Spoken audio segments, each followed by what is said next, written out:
सुप्रभात बच्चों, आज हम आपकी पाठ्य पुस्तक हिंदी के पाठ 8 का अध्ययन करेंगे जिसका शीर्षक है संज्ञा। तो चलिए पाठ को शुरू करते हैं और जानते हैं संज्ञा के विषय में। पाठ 8 संज्ञा। संसार में प्रत्येक वस्तु और प्राणी का नाम होता है। सबकी पहचान नाम से होती है। नाम को व्याकरण में संज्ञा कहते हैं। इस प्रकार हम कह सकते हैं किसी व्यक्ति, प्राणी, वस्तु, स्थान, अवस्था और भाव के नाम को संज्ञा कहते हैं। संसार में जितने भी व्यक्ति हैं, वस्तु हैं, स्थान हैं, प्राणी हैं, चाहे वो सजीव हो चाहे वो निर्जीव हो, सबका कुछ ना कुछ नाम होता है। तो अगर हम व्याकरण में इन नामों को देखें तो व्याकरण के अंतर्गत इन नामों को संज्ञा कहा जाता है। तो इस हिसाब से जो संज्ञा की परिभाषा है वो है किसी व्यक्ति, वस्तु, प्राणी, स्थान, अवस्था और भाव के नाम को संज्ञा कहते हैं। जैसे अगर हम उदाहरण लें, राम, मेरठ और बहुत सारी वस्तुएं, पुस्तक, मेज आदि, ये सब संज्ञा हैं। अब हम संज्ञा के भेदों के विषय में पढ़ते हैं कि संज्ञा के कितने भेद हैं। संज्ञा के मुख्यतः 3 भेद होते हैं: व्यक्तिवाचक संज्ञा, जातिवाचक संज्ञा, भाववाचक संज्ञा। तो सबसे पहले पढ़ते हैं व्यक्तिवाचक संज्ञा के विषय में।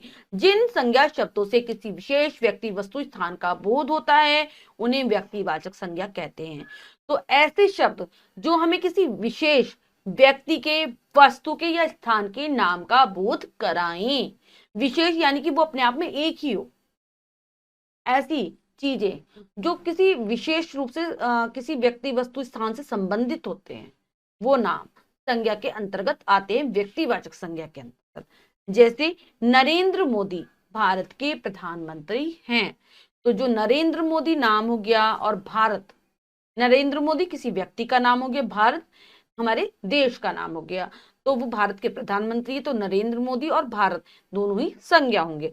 श्री राम मंदिर अयोध्या में है, तो श्री राम मंदिर, श्री राम क्या हो गया, श्री राम मंदिर अयोध्या, ये क्या हो गया, ये व्यक्तिवाचक संज्ञा हो गई। नेक्स्ट है, इन वाक्यों में रंगीन छपे शब्द व्यक्ति, वस्तु, स्थान का बोध करा रहे हैं, अतः ये व्यक्तिवाचक संज्ञाएं। तो दोनों उदाहरणों के माध्यम से हमने देखा कि ये या तो ये किसी व्यक्ति के नाम में, या फिर वस्तु के नाम में, या फिर स्थान के नाम में, इसीलिए ये व्यक्तिवाचक संज्ञा है। नेक्स्ट है जातिवाचक संज्ञा। जातिवाचक जो संज्ञा होती है हमारी, वो होती है जिन संज्ञा शब्दों से एक ही प्रकार की सभी वस्तुओं या प्राणियों का बोध होता है, उन्हें जातिवाचक संज्ञा कहते हैं। ऐसे संज्ञा शब्द जो एक ही प्रकार की जाति के सभी वस्तुओं का, सभी प्राणियों का बोध कराएं, तो वो जातिवाचक संज्ञा होगी। हम उनसे ये नहीं कहते कि ये अपने आप में एक ही होंगी, क्योंकि जातिवाचक संज्ञा ज्यादातर बहुवचन में रहती है। ठीक है, हमेशा अगर हम देखेंगे कि जातिवाचक संज्ञा हम देख रहे हैं तो वो बहुवचन में होगी। बहुवचन का मत से तात्पर्य यानी कि वो पूरे समुदाय की तरफ हमें इशारा करेंगी। जैसे कुछ टाइप के इसमें उदाहरणों के माध्यम से समझाया गया है। जैसे व्यक्ति, आदमी, औरत, पुरुष, स्त्री, माली, धोबी, दुकानदार, किसान आदि। हम ये नहीं कह सकते कि जो पुरुष है वो एक ही पुरुष होगा। सभी जितने भी पूरी जाति के पुरुष होंगे उसके लिए पुरुष शब्द आएगा। ऐसी जितनी भी महिलाएं, सभी के लिए स्त्री आएगा। धोबी कभी एक नहीं होगा, बहुत सारे धोबी होंगे। दुकानदार एक नहीं होते, बहुत सारे होते हैं, यानी पूरी जाति को बताती है जातिवाचक संज्ञा। ऐसी प्राणी, बकरी, कुत्ता, घोड़ा, गधा, तोता, कुआ, कोयल, पशु, पक्षी, जानवर आदि, ये पूरी जाति की तरफ इशारा कर रहे हैं। वस्तु, किताब, कॉपी, फल, फूल, सब्जी, कुर्सी, खिलौना आदि। स्थान, स्कूल, नगर, मकान, बाजार, मैदान, शहर, गांव, देश आदि। तो हम देख रहे हैं कि इन सभी में क्या है, अगर हम इनके बारे में पढ़ें तो ये पूरे समूह को बता रहे हैं, पूरी जाति को बता रही हैं ये चीजें, ये नाम। तो ये जातिवाचक संज्ञा है। अंग्रेजी ग्रामर से प्रभावित कुछ विद्वान संज्ञा के 2 भेद और मानते हैं। तो कुछ विद्वान संज्ञा के 2 भेद और मानते हैं, और लेकिन हिंदी भाषा में उन 2 भेदों को जातिवाचक संज्ञा के अंतर्गत ही रखा जाता है। वो है समुदायवाचक संज्ञा और द्रव्यवाचक संज्ञा। समुदायवाचक संज्ञा एक ही प्रकार के प्राणियों एवं वस्तुओं के समूह को समुदायवाचक संज्ञा कहते हैं। जैसे भीड़, गुच्छा, सेना, दल, टोली, झुंड, परिवार आदि। यदि एक ही प्रकार के बहुत सारे प्राणी हैं और उनका एक समूह है, ठीक है, समूह कह सकते हैं हम, उनका झुंड कह सकते हैं, वो समुदायवाचक संज्ञा है। जैसे भीड़, गुच्छा, सेना, दल आदि। टोली आदि, ये सारे समुदायवाचक संज्ञा में आते हैं। द्रव्यवाचक संज्ञा जो शब्द किसी द्रव्य या पदार्थ जिससे अन्य वस्तु बनाई जा सके का बोध कराते हैं, उन्हें द्रव्यवाचक संज्ञा कहते हैं। तो ऐसे पदार्थ, द्रव्य पदार्थ, लिक्विड फॉर्म, जो जिसके द्वारा हम नए पदार्थों की रचना कर सकते हैं, वो इसके अंतर्गत आते हैं, इसलिए इनका नाम ही द्रव्यवाचक संज्ञा है। जैसे पानी, दूध, सोना, लोहा, कपास, गेहूं, चना आदि। द्रव्यवाचक संज्ञा में हम पदार्थों को भी रखते हैं और द्रव्य पदार्थ दोनों को रखते हैं। ठीक है। विशेष उपयुक्त संज्ञा भेद जातिवाचक संज्ञा के ही रूप हैं। तो हमारी हिंदी भाषा में इनको अलग से भेद नहीं माना गया है, इन्हें जातिवाचक संज्ञा में ही रखा गया है। नेक्स्ट है भाववाचक संज्ञा। भाववाचक संज्ञा जिन संज्ञा शब्दों से किसी व्यक्ति, वस्तु के गुण, दोष, अवस्था, भाव या कार्य, व्यापार का बोध होता है, उन्हें भाववाचक संज्ञा कहते हैं। ऐसी संज्ञा जो हमें किसी व्यक्ति, वस्तु के गुण बताएं, दोष बताएं, उनकी अवस्था बताएं, उनके भावों को बताएं और उनके कार्य, किस प्रकार से वो कार्य करें, उनका व्यापार आदि का बोध कराएं, वो भाववाचक संज्ञाएं। तो वो ऐसी इस प्रकार से होती है, जैसे गुण अगर बताएंगे तो सच्चाई, अच्छाई, ईमानदारी, उदारता, चतुराई, दया, साहस, वीरता। दोष बताएंगे तो बुराई, बेईमानी, धोखा, आलस्य, झूठ, छल, घमंड आदि। अवस्था बताएंगे तो बचपन, जवानी, बुढ़ापा, बीमारी आदि। तो ये हैं सारी भाववाचक संज्ञा के उदाहरण। भाववाचक संज्ञा में एक बात और ध्यान रखने की होती है, भाववाचक संज्ञा केवल अनुभूति की जा सकती है, इसे देखा या छुआ नहीं जा सकता, केवल हम महसूस कर सकते हैं, हम इसको स्पर्श नहीं कर सकते। भाववाचक संज्ञा जो होती है। नेक्स्ट है, क्या आप जानते हैं यदि व्यक्तिवाचक संज्ञा एक से अधिक का बोध कराती है तो वह व्यक्तिवाचक संज्ञा जातिवाचक संज्ञा के रूप में प्रयोग होती है। जैसे हमें अपने बीच छिपे जयचंदों और मीर जाफरों से सावधान रहना चाहिए। उपयुक्त वाक्यों में रंगीन छपे शब्द व्यक्ति का नहीं वरन संपूर्ण जाति का बोध करा रहे हैं, अतः यह जातिवाचक संज्ञा है। अगर हम व्यक्तिवाचक संज्ञा को बहुवचन में प्रयोग कर दें, ठीक है, और वो ज्यादा, एक से अधिक लोगों का बोध कराने लगेगी, फिर तो वो जातिवाचक संज्ञा बन जाएगी। जैसे हम यहाँ पे हमने उदाहरण में पढ़ा, जयचंद का क्या कर दिया, जयचंदो, मीर जाफर का कर दिया, मीर जाफरो, तो ये जातिवाचक संज्ञा बन गई। यदि कोई जातिवाचक संज्ञा किसी विशेष व्यक्ति या वस्तु के लिए प्रयोग होने लगे तो वह व्यक्तिवाचक संज्ञा बन जाती है। ऐसे ही क्या होता है, अगर हम पूरी जाति का बोध कराने वाले शब्दों को केवल एक व्यक्ति के लिए प्रयोग करने लगे तो वो भी जातिवाचक संज्ञा जो होगी वो व्यक्तिवाचक संज्ञा बन जाएगी। जैसे शास्त्री जी छोटे कद के लेकिन अत्यंत साहसी व्यक्ति थे। उपयुक्त वाक्य में शास्त्री जी सामान्य रूप से जाति को प्रकट करते हैं, लेकिन यहाँ विशेष व्यक्ति लाल बहादुर शास्त्री के लिए प्रयुक्त हुआ है, अतः यह व्यक्तिवाचक संज्ञा है। शास्त्री क्या है, एक तरीके से पंडितों की पूरी जाति को बताती है, लेकिन उदाहरण में शास्त्री जी केवल लाल बहादुर शास्त्री के लिए प्रयोग किया है, इसीलिए जो जातिवाचक संज्ञा थी वो व्यक्तिवाचक संज्ञा बन गई। नेक्स्ट है भाववाचक संज्ञा की रचना। कुछ संज्ञाएं तो मूल रूप से भाववाचक होती हैं, लेकिन कुछ भाववाचक संज्ञाओं की रचना की जाती है। भाववाचक संज्ञाओं की रचना करने के लिए शब्दों में प्रत्यय जोड़े जाते हैं। ये भाववाचक संज्ञाएं 5 प्रकार के शब्दों से बनाई जाती हैं। बहुत सारी तो हमारे पास भाववाचक संज्ञाएं ऐसी होती हैं कि जो अपने मूल रूप में रहती हैं और उन्हें हम प्रयोग कर लेते हैं वाक्यों में, लेकिन बहुत बार हमें भाववाचक संज्ञाओं को बनाना पड़ता है। तो 5 प्रकार से हम भाववाचक संज्ञाओं का निर्माण करते हैं। पहला है संज्ञा शब्दों से, दूसरा सर्वनाम शब्दों से, तीसरा विशेषण शब्दों से, चौथा क्रिया शब्दों से और 5वां क्रिया विशेषण शब्दों से। तो चलिए सीखते हैं किस प्रकार से बनाएंगे संज्ञा शब्दों से भाववाचक संज्ञाओं की रचना।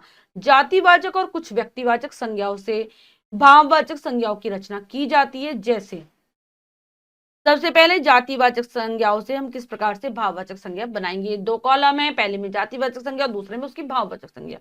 बाल, बालपन, स्त्री, स्त्रीत्व, सेवक, सेवा, युवक, यौवन, शिशु, शैशव, मानव, मानवता। नेक्स्ट है व्यक्तिवाचक संज्ञा से भाववाचक संज्ञाओं की रचना किस प्रकार से करेंगे। नेहरू, नेहरूवाद, लेनिन, लेनिनवाद, गांधी, गांधीवाद, मार्क्स, मार्क्सवाद, माओ, माओवाद, मनु, मनुवाद। नेक्स्ट है सर्वनाम शब्दों से किस प्रकार से करेंगे। कई सर्वनाम शब्दों से भी भाववाचक संज्ञाओं की रचना की जाती है। तो सर्वनाम अपना, अपनापन, अपनत्व, ये बनी भाववाचक संज्ञा। निज, निजत्व, आप, आपा, मम, ममत्व, पराया परायापन, परत्व स्वस्वत्व, अहम अहंकार, सर्व सर्वस्व। नेक्स्ट है विशेषण शब्दों से भाववाचक संज्ञाओं की रचना। बहुत से विशेषण शब्दों से भाववाचक संज्ञाओं की रचना की जाती है, जैसे श्रेष्ठ श्रेष्ठता, गर्म गर्मी, निडर निडरता, करुण करुणा, उच्च उच्चता, ठंडा ठंडाई ठंड, कोमल कोमलता, उदास उदासी। क्रिया शब्दों से भाववाचक संज्ञाओं की रचना हम क्रिया शब्दों से किस प्रकार से करते हैं, देखते हैं उसे। बहना बहाव, पूजना पूजन पूजा, चढ़ना चढ़ाई, चुनना चुनाव, उलझना उलझन, पीटना पिटाई, रोकना रुकावट, उतरना उत्तरण। क्रिया विशेषण शब्दों से भाववाचक संज्ञाओं की रचना।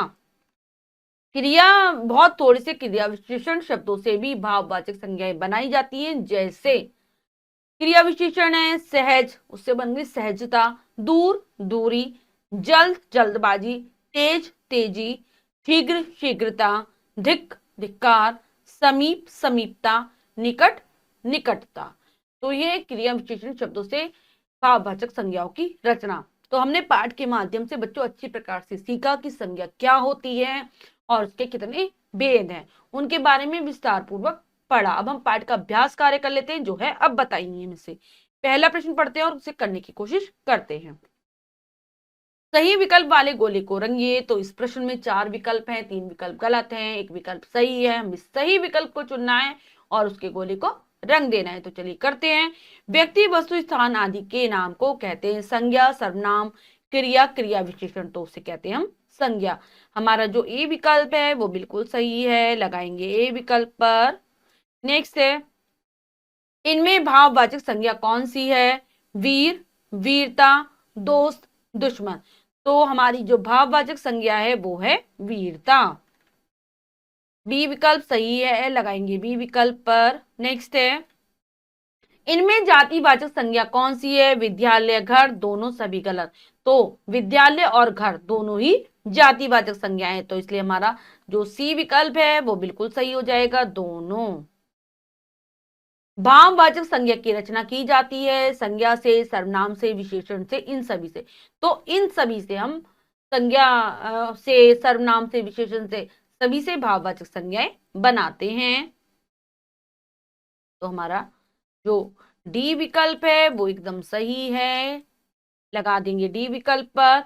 सत्य कथन पर सही तथा असत्य पर गलत का निशान लगाइए। तो बच्चों नीचे कुछ कथन दिए गए हैं, हमें सही या गलत बताना है। तो चलिए करते हैं। संज्ञा के 4 भेद होते हैं, नहीं गलत, 3 भेद।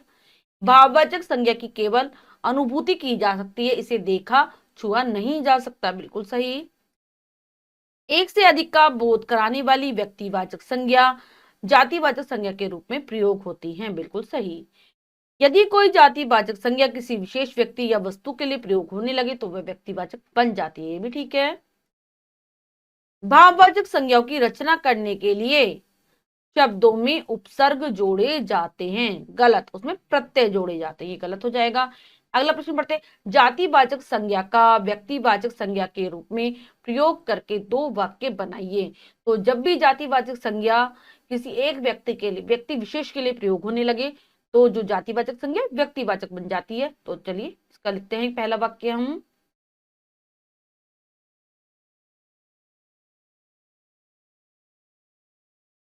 शास्त्री जी को कौन, शास्त्री जी को कौन नहीं जानता।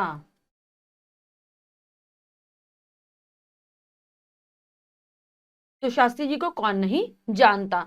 तो इसमें हमने क्या देखा कि जो शास्त्री जी है वैसे पूरी जाति का बोध कराता है, पंडितों की जाति का, लेकिन यहाँ पर हम किसी विशेष व्यक्ति के लिए कह रहे हैं, जैसे लाल बहादुर शास्त्री के लिए हम कह रहे हैं। तो ये बन गया व्यक्तिवाचक संज्ञा, लेकिन ये पहले था जातिवाचक संज्ञा। इसी प्रकार का दूसरा उदाहरण स्वयं लिख लेंगे, सोच समझकर लिखेंगे। नेक्स्ट पे व्यक्तिवाचक संज्ञा का जातिवाचक संज्ञा के रूप में प्रयोग करके 2 वाक्य बनाइए।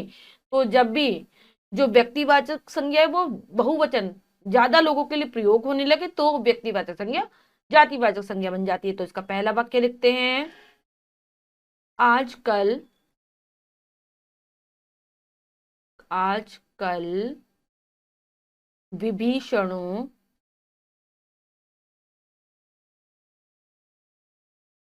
विभीषणों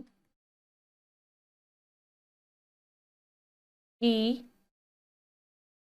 कमी नहीं है। तो इसमें हमने किस प्रकार से प्रयोग किया है विभीषणों का? विभीषण किसी का नाम है, लेकिन अगर हम विभीषणों कर देते हैं, बहुवचन में इसका प्रयोग कर देते हैं, तो ये व्यक्तिवाचक संज्ञा बन जाएगा, जो कि पूरी जाति को संबोधित कर रहा है कि आजकल उस प्रकार के व्यक्तियों की कमी नहीं है जो अपने घर की बातें बाहर जाकर बताते हैं। ऐसे ही आपको दूसरा वाक्य बनाना है, जिसको आप स्वयं कर लेंगे। नेक्स्ट है, निम्नलिखित प्रश्नों के उत्तर लिखिए। तो यहाँ पर बच्चों कुछ प्रश्न दिए गए जिनके उत्तर आपको स्वयं लिखने हैं। आप पाठ को पढ़ेंगे और इन प्रश्नों के उत्तर हल कर लेंगे। तो एक बार मैं प्रश्न पढ़ दे रही हूँ।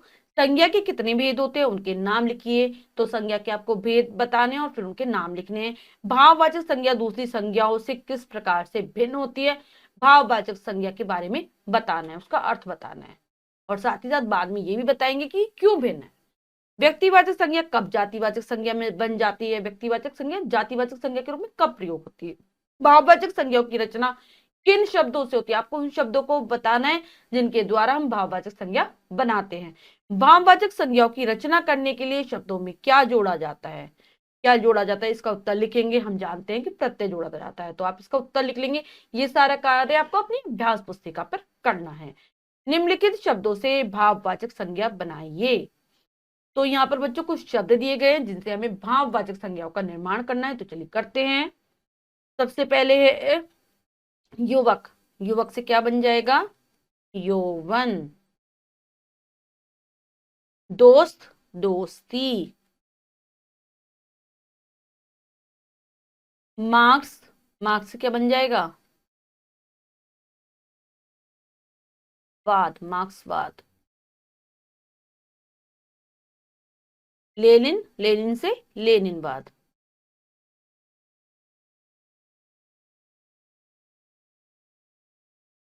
ऐसे ही नीचे और शब्द दिए गए हैं जिनकी आपको भाववाचक संज्ञाएं बनानी है।